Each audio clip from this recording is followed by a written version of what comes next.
চিংড়িঘাটার মেট্রোর কাজ নিয়ে সুপ্রিম কোর্টে ধাক্কা রাজ্যের। কলকাতা হাইকোর্টের নির্দেশে হস্তক্ষেপ করল না শীর্ষ আদালত। সোমবার প্রধান বিচারপতি সূর্যকান্ত, বিচারপতি জয়মাল্য বাগচি এবং বিপুল মনুভাই পঞ্চলের বেঞ্চে মামলাটি উঠেছিল। সেই মামলায় প্রধান বিচারপতি রাজ্যের উদ্দেশ্যে মন্তব্য করেন, জনসাধারণের প্রকল্প নিয়ে রাজনীতি করবে না, কাজ হবে কলকাতা হাইকোর্টের নির্দেশ মেনেই, সময় বেঁধে দিয়ে কাজ করাবে কলকাতা হাইকোর্টই।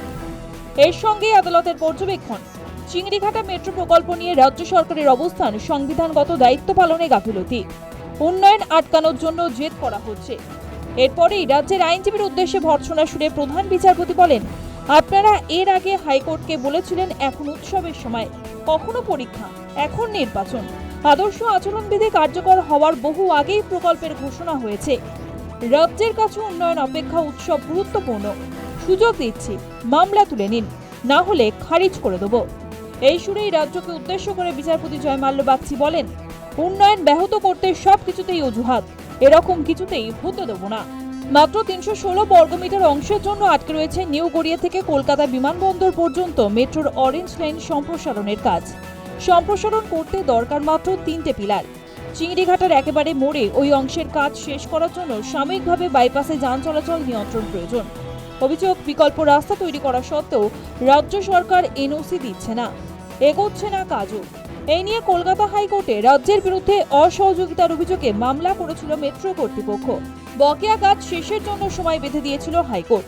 পাশাপাশি রাজ্য কলকাতার পুলিশ কমিশনার, ট্রাফিকের জয়েন্ট ও ডেপুটি কমিশনারকে এনওসি দেওয়ার নির্দেশ দিয়েছিল।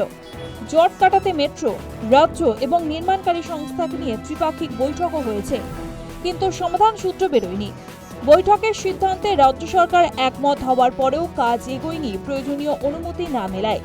এই অবস্থায় রাজ্যকে সুপ্রিম তিরস্কার। নিত্যযাত্রীরাও চাইছেন জট কেটে চিংড়িঘাটায় চালু হোক মেট্রো। দক্ষিণ কলকাতা থেকে সেক্টর 5-এ আসা নিত্যযাত্রীদের বেশিরভাগই আসেন চিংড়িঘাটা হয়ে। একটা অংশ আসে বেলেঘাটা বিল্ডিং মোড় ঘুরে, কিন্তু বিল্ডিং মোড় ঘুরে সেক্টর 5 ঢোকার সময় সাপেক্ষ তুলনায় চিংড়িঘাটা হয়ে সেক্টর 5 ঢোকা সহজ, তবে ব্যয়বহুল। বদলাতে হয় বাস, কিন্তু তা সবসময় মেলে না। ফলে তাড়াহুড়োর সময় ভরসা অটো, খরচ বাড়ে যাতায়াতের। তার উপর রয়েছে অটো দৌরাত্ম্য। পুজো বা অন্যান্য ছুটির দিনে অটো বাস প্রায় মেলে না, যদিও বা পাওয়া যায় ভাড়া চায় বেশি। এই অবস্থায় চিংড়িঘাটা জট কেটে মেট্রো চালু হোক চাইছেন নিত্যযাত্রীরা, কমবে যাতায়াতের খরচও। মেট্রোটা অবভিয়াসলি বেশি সুবিধা হবে। মেট্রোটা থাকলে পরে এই যে দাঁড়িয়ে থাকতে হয় না এতক্ষণ গরমের মধ্যে।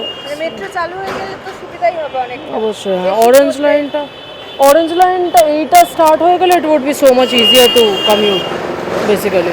মেট্রো থাকলে সুবিধা হয়, বিকজ এখান থেকে অনেক টাইম হয় আমাকে অফিস যেতে গিয়ে করতে হয়েছে, বাস করে গিয়ে আবার অটো দেখতে হয়। বাট মেট্রোতে থাকলে ডাইরেক্ট কানেকশন। হ্যাঁ অবশ্যই, অনেকটা ডিস্টেন্স কভারও হয়ে যায় আর কম টাইমে হয়ে যায়, সো ওটা বেটার হয়। কিন্তু এখনও কানেকশন হতে হতে তো অনেক টাইম লেগে যাচ্ছে এখানে। অনেকটাই সুবিধা হবে, তখন আর এই বাসের জন্য ওয়েট করতে হবে না। মেট্রোর তো একটা টাইমিং থাকে, ওই টাইমে মেট্রো যাবে। আপনারা কি চান যে তাড়াতাড়ি কাজ শেষ হয়ে অবশ্যই। এদিকে বিধানসভা ভোটের মুখে চিংড়িঘাটা মেট্রো নিয়ে সর্বোচ্চ আদালতে রাজ্য ধাক্কা খাওয়ায় সুর চড়িয়েছে বিজেপি। স্বাভাবিক, এইভাবে ডেভেলপমেন্ট আটকানো যায় না। এর আগে একটা থাপ্পড় খেয়েছে জাতীয় সুরক্ষার প্রশ্নে, সীমান্তে জমি দেওয়ার প্রশ্নে, আজকে আরেকটা থাপ্পড় খেয়েছে। এইরকম থাপ্পড় খেতে খেতে যাবেন। মেট্রোর কাজের জন্য বাইপাসে যানজটের যুক্তি দিয়ে পাল্টা জবাব দিয়েছে তৃণমূল।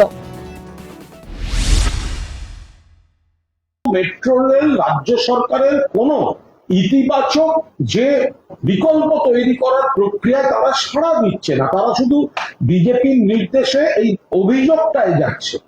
ফলে রাজ্য সরকার সহযোগিতা করছে না, এটা কোথাও একটা বোঝার ভুল।